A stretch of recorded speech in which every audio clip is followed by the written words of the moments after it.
Hi friends, welcome to a new blog. অনেকদিন পর আবার নতুন একটা ব্লগ নিয়ে চলে এসেছি।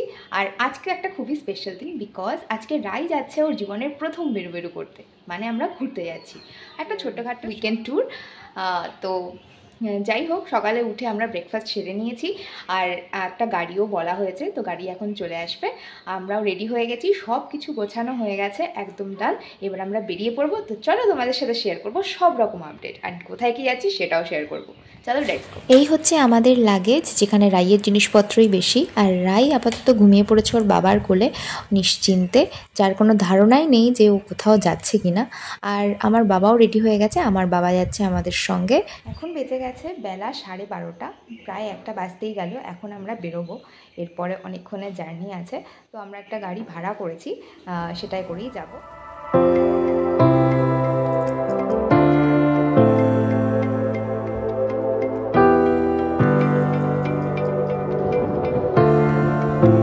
আফটার 2 লং ইয়ার্স, বহু দিনের বন্দিদশা কাটার পরে এই ঘুরে বেড়ানোর আস্বাদ পেলাম আমি, আর এবারে নতুন সঙ্গী আমার রাই। আর বহু প্রতীক্ষিত এই ট্যুরটার এক্সাইটমেন্ট তো একটা অন্য লেভেলেরই, সেটা তো আমাদের চোখ মুখ দেখেই বুঝতে পারছো।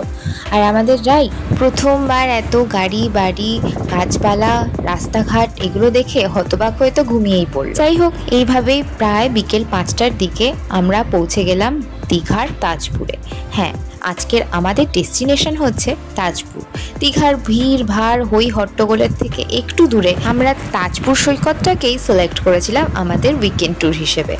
রাইয়ের জন্য গাড়ির এই প্রথম ধকলটা একেবারেই কষ্টকর না। হোটেলে ব্যাগপত্র রেখেই আমরা ঝটপট করে রওনা দিলাম বিচের উদ্দেশ্যে। বেজে গেছে সন্ধে 6:15, আর আমরা রুমে আমাদের লাগেজ টাগেজ রেখে এই রাইকে খাইয়ে তারপরে এই বেরোচ্ছি একটু সৈকতটা দেখার জন্য।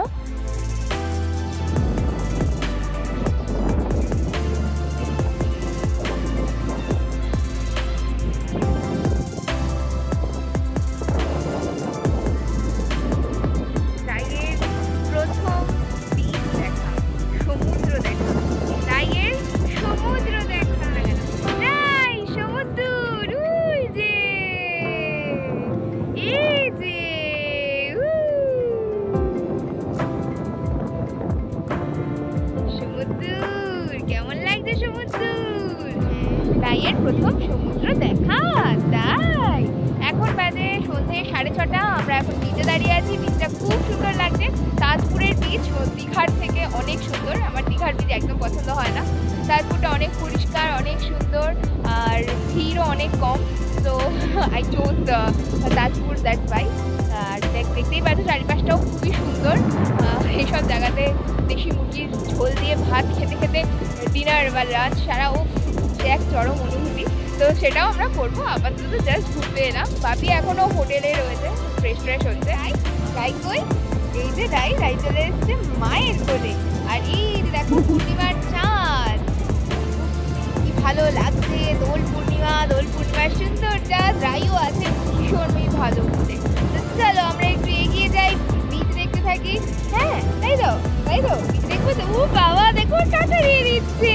টাটা। তো রাতের বিচটা ঠিক এইরকম ধরনের, খুবই সুন্দর। যেহেতু পূর্ণিমা আছে, সমুদ্রের ঢেউগুলো সুন্দর দেখা যাচ্ছে। জানি না যদি পূর্ণিমা না হতো তাহলে কি হতো, বাট ও একটু বলছিল যে রাত্রেবেলা একদমই কিছু বোঝা যাবে না, ভালো লাগবে না, কিন্তু অ্যাকচুয়ালি তা লাগছে না, খুবই সুন্দর লাগছে। সাদা ঢেউ এগিয়ে আসছে। আই থিঙ্ক সেটা পূর্ণিমার জন্য হবে, চাঁদের আলো রয়েছে, তো খুব সুন্দর দেখা যাচ্ছে আর খুবই ভালো লাগছে। রাত্রেবেলা তাজপুরে আমি কখনোই আসি, এর আগে একবার এসেছিলাম ছটিকা সফরে, জাস্ট দুপুরবেলা কিছুক্ষণ থেকে চলে গেছি। এইবারই জাস্ট এখানে স্টে করা প্রথম, তো খুবই ভালো লাগছে। আর রাইও খুব আনন্দে রয়েছে, তাজপুর বলে দিচ্ছে, ওর তো বিশাল মজা।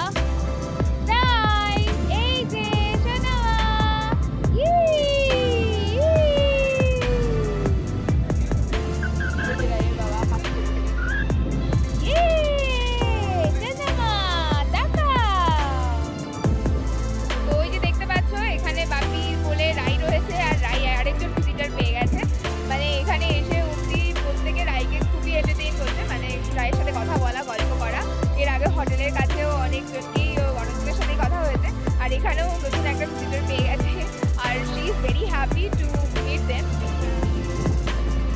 কি হলো ভাই?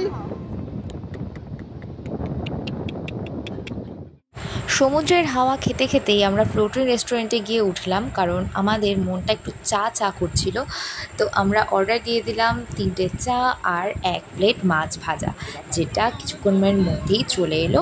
তো আমরা নিয়েছিলাম আমুদি মাছ ভাজা 1 প্লেট, যেটার দাম ছিল প্রায় 200 টাকা। আর সেখানে গিয়েও নিস্তার নেই রাইয়ের, সেখানেও নতুন নতুন লোকজন এসে ওকে চটকে দিয়ে যাচ্ছে, কিন্তু ওর দৃষ্টি একেবারে ওই মাছের প্লেটের মধ্যে নিবদ্ধ। কিন্তু আমরা ওকে আর এই মাছ ভাজা দিলাম না, কারণ ওকে আমরা মাছ ভাজা দেই সেটা একটু কম ভাজা হয়। তো যাই হোক, এই বাচ্চাটি তো কিছুতেই রাইকে ছাড়বে না, ও বারবার ওর টানে চলে আসছিল রাইয়ের কাছে। আর ওর মা ওকে কত কষ্ট করে সেখান থেকে নিয়ে যাওয়ার জন্য কনভিন্স করছিল। তো যাই হোক, আমরা আমাদের টি ব্রেক সেরে তারপর হোটেলে ফিরলাম। তারপরে আবার বেরোতে হবে রাতের ডিনারের জন্য। চলে এসেছি আমরা রুমে, এখন বাজে প্রায় 8টা। এখন আমরা ফ্রেশ হব। এই দেখো,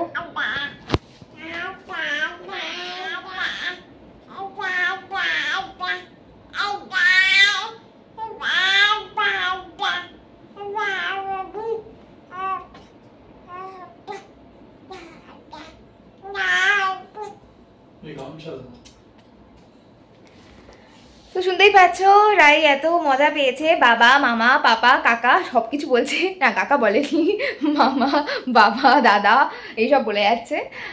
তো যাই হোক, আমরা 8টার সময়, 8টা বেজে গেছে, আমরা ফিরে গেছি রুমে। আমাদের রুমটা তোমাদেরকে দেখাবো পরে। যাই হোক, ফ্রেশ হয়নি, আবার রাত্রেবেলা বেরোবো, তখন দেখাবো। তো রুমের এখন খুবই অভাব এখানে, যেহেতু উইকেন্ড, হোলির টাইম, সবার ছুটি। এখানে রুম বেশিরভাগই মানে আমরা অনেক জায়গায় ঘুরে শেষমেশ এই রুমটা পেয়েছি। তো সেই জন্য আমাদেরকে অ্যাডজাস্ট করতে হচ্ছে, আমার বাবা, আমি, ও আর পুচকি, যেন 4 জন একই রুমে। তো যাই হোক, কিছু করার নেই, একটু অ্যাডজাস্ট করলে অসুবিধা হবে না। বেশ ভালোই রুমটা, খারাপ হবে না। যাই হোক, ফ্রেশ হয়নি, পরে কথা বলবো। এই যে নিয়ে এখন পা পা বা বা করেই যাচ্ছে। দাদা, তুমি দাদা বলেছো? হ্যাঁ, কুচিরা উলি বাবলি, আমার সোনা মাকু। ফ্রেশ হয়ে গেছি এখন, রাইকেও ফ্রেশ করে দিয়েছি। এবার খাওয়াবো রাইকে। ছোলা ছাতু নিয়ে এসছি, গুড় নিয়ে এসছি, জল ফুটিয়ে নিয়ে এসছি, সেই দিয়েই একটুখানি লিকুইড মতো বানিয়ে ওকে খাওয়াচ্ছি এখন। দেখা যাক কেমন খায়। উলি বাবা, উলি বাবা, উলি বাবা, উলি বাবা, টেস্টি।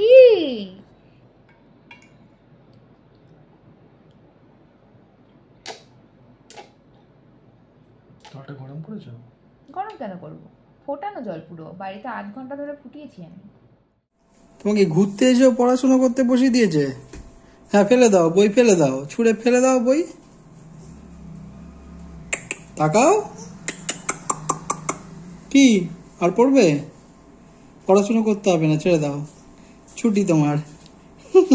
তো এখন বেজে গেছে রাত 2:30, আর এখন দেখো অবস্থা খুবই খারাপ, লোডশেডিং হয়ে গেছে, শুধুমাত্র লাইটটাই জ্বলছে, পাখা, এসি কিছুই চলছে না।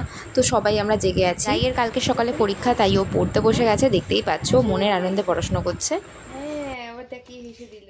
Hi friends, good morning. এখন বেজে গেছে সকাল 8:30, আর আমি তো উঠে রেডি হয়ে গেছি। আর কাল রাতে তো অবস্থা বুঝতেই পারছিলে, কাল রাত্রেবেলা প্রায় 4টের দিকে কারেন্ট এসছে, আমরা তখন জেগেই ছিলাম, রাইও ঘুমোতে পারছিল না। তো উঠে রেডি হয়েছি, এখন রাইকে রেডি করব। রাই তো এখন ঘুম ভেঙে গেছে, ও শুয়ে আমাদেরকে তাকিয়ে তাকিয়ে হাসছে, আর ওর বাবা এখনও ঘুমোচ্ছে। আমার বাবা উঠে বাইরে ঘুরে টুরে চলেও এসছে মনে হয়। তো কাল রাতের ডিনারটা আমরা আর শেয়ার করতে পারিনি। কাল রাতে রুটি আর ডিমের তরকারি খেয়েছিলাম, খুবই ভালো ছিল, কিন্তু সেটা বহুত স্ট্রাগল করে পেতে হয়েছে, কারণ এখানে চিকেন ছাড়া আর কিছুই লোকজন দিতে চায় না। তো আমরা চিকেনটা কালকে খেতে যাইনি সেই জন্য। তো যাই হোক, ফাইনালি কালকে ডিনার করে আমরা খুবই টায়ার্ড ছিলাম, সো ব্লগটা আর কন্টিনিউ করা হয়নি। তো মাঝ রাতেও তো ওই অবস্থা। এখন রাইয়ের খাবার রেডি করব, দেন রাইকে রেডি করব, তারপরে একটুখানি যদি বেরোনো হয় বেরোবো। বাইরে ভালো রোদ উঠেছে। এই যে আমার রাইমা উঠে গেছে, উঠে এখন ড্যাব ড্যাব করে তাকিয়ে তাকিয়ে দেখছে। কি মা, তুমি উঠে গেছো? একটুখানি কথা বলো।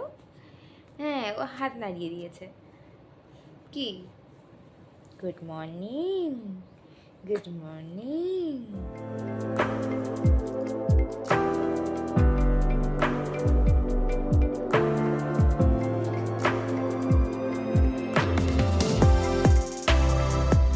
তো রাই এখন ব্রেকফাস্ট সারছে একটা কলা দিয়ে, এরপর খিচুড়ি হলে তারপর খিচুড়ি খাবে। কন খায়েগা খিচুড়ি, কন খায়েগা, কন খায়েগা, ওরে বাবারে। এখন বেজে গেছে প্রায় 12:15 আর এখন আমরা খেতে যাব, মানে খাবার টাবার অর্ডার দিতে হবে।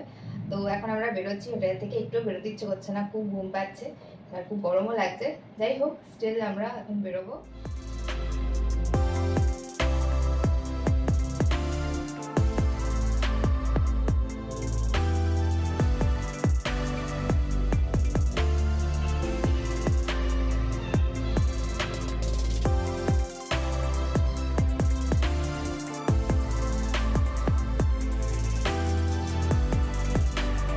তো ওখানকার ফ্লোটিং রেস্টুরেন্টগুলোর মধ্যে আমরা একটাকে বেছে নিলাম আর সেখানেই চলে এলাম অর্ডার দিতে আমাদের দুপুরের লাঞ্চে।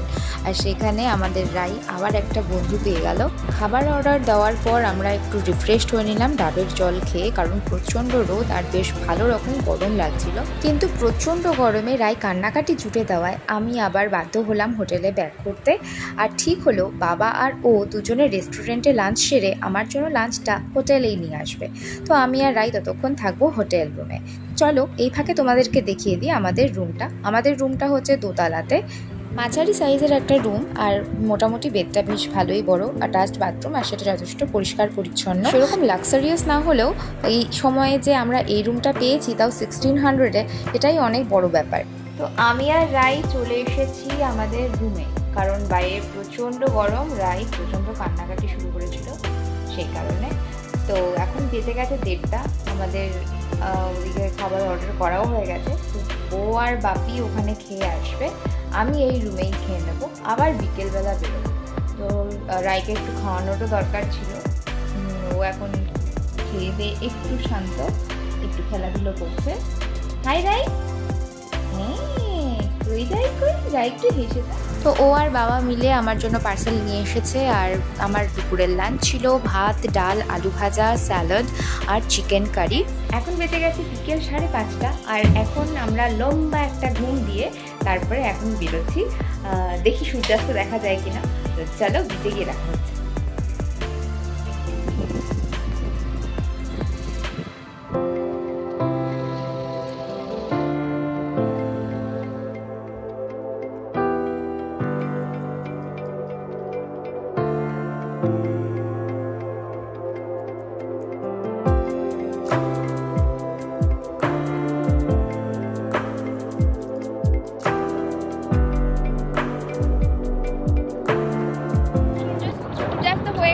সামান্য একটুখানি দেখতে পেলাম, একটুখানি সময়ের জন্য, একদম শেষ মুহূর্তেই এসছি। বোঝা যাচ্ছে আর এই দিক দিয়ে দেখো চাঁদ উঠছে হালকা হালকা করে।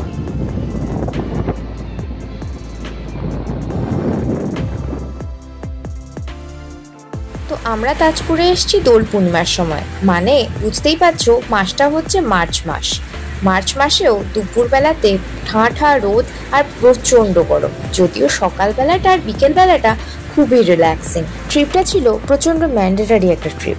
এটা যেমন রাইয়ের জন্য স্পেশাল, তেমনই ছিল আমাদের জন্য বহুদিন পর একটুখানি রিফ্রেশমেন্ট। যাই হোক, সূর্যাস্ত দেখতে দেখতে আমরা ট্রাই করলাম এই কাজু কেশর মালাইটা, যেটা খুব ইয়াম্মি ছিল।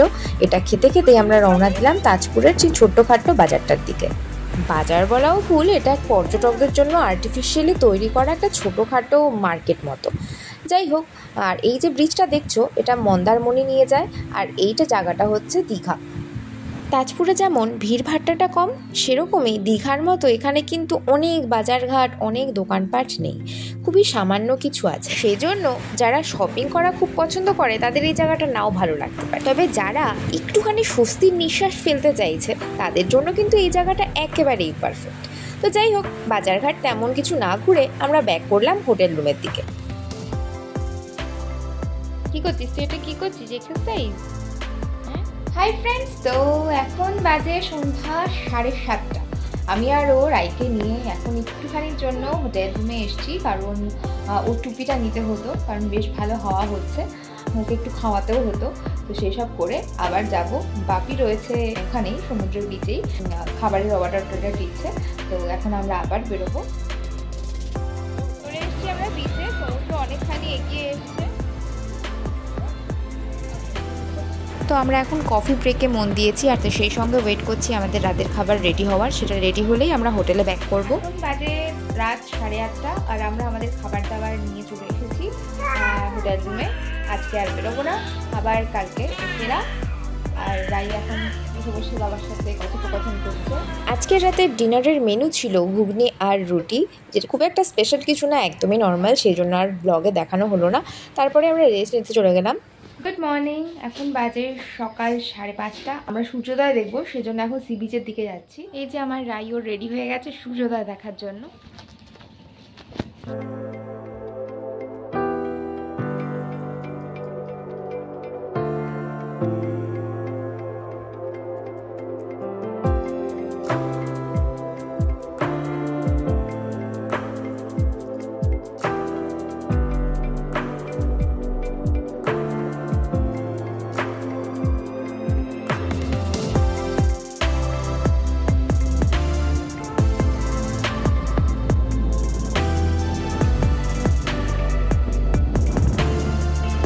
খুব সুন্দর একটা সূর্যোদয় দেখলাম আমরা। বাপি এখন এখান থেকে ঝিনুক ঘুরিয়ে যাচ্ছে। তো এইভাবেই একটা খুব সুন্দর উইকেন্ড আমরা কাটালাম দীঘার তাজপুরে। আমাদের রাইয়ের প্রথম ট্যুর, প্রথম সমুদ্র দেখা, প্রথম ঘুরতে যাওয়া, তাই জন্য এটা অনেকখানি স্পেশাল। যে কোনো স্পেশাল জিনিসই খুব তাড়াতাড়ি ফুরিয়ে যায়, তাই আমাদের উইকেন্ডটাও যেন হঠাৎ করেই ফুরিয়ে গেল। দেখতে দেখতে এবার বাড়ি ফেরার পালা আবার। তো এবার ব্রেকফাস্ট সেরে নিতে হবে, তাই জন্য আমরা চলে এলাম একটা রেস্টুরেন্টে। সেখানে আমরা ডিম টোস্ট অর্ডার করলাম আর তার সঙ্গে চা। সেটা খেয়ে হোটেলে গিয়ে ফ্রেশ হয়েই আমরা বেরিয়ে পড়ব। কিন্তু আমাদের রাই তো এসব কিছুই খেতে পারবে না, তাই বেচারি ঝুলঝুল করে সব কিছু দেখে যাচ্ছে। আমরাও ঝটপট করে তাই ব্রেকফাস্ট সেরে চলে এলাম হোটেলে। এখন বাজে 8টা, আমরা ফিরে গেছি হোটেলে আর মোটামুটি যাওয়ার জন্য রেডি। এখন একটু গোছগাছ বাকি। এই যে রাইও ঝুঁকে পড়ে কি দেখছে ভগবান জানে। যাই হোক, আমাদের গাড়ি আসবে 9:30 নাগাদ, আমরা তখনই বেরোবো। আজকে হোলি, সবাইকে হ্যাপি হোলি, যদিও ভিডিওটা অনেক পরে যাবে। বাজে সকাল 9:30 আর আমরা এখন পুরোপুরি বেরোচ্ছি ঘর ছেড়ে। আমাদের লাগেজও বের করা হয়ে গেছে। তো আমার বাপি এখান থেকেও ফুল গাছ সংগ্রহ করে নিয়ে যাচ্ছে বাড়িতে গিয়ে লাগাবে। আর কিছু আছে? এখন যাওয়ার পালা। আমাদের ট্রিপ শেষ, ভালো একটা উইকেন্ড কাটলো। চলে এসছে আমাদের গাড়ি।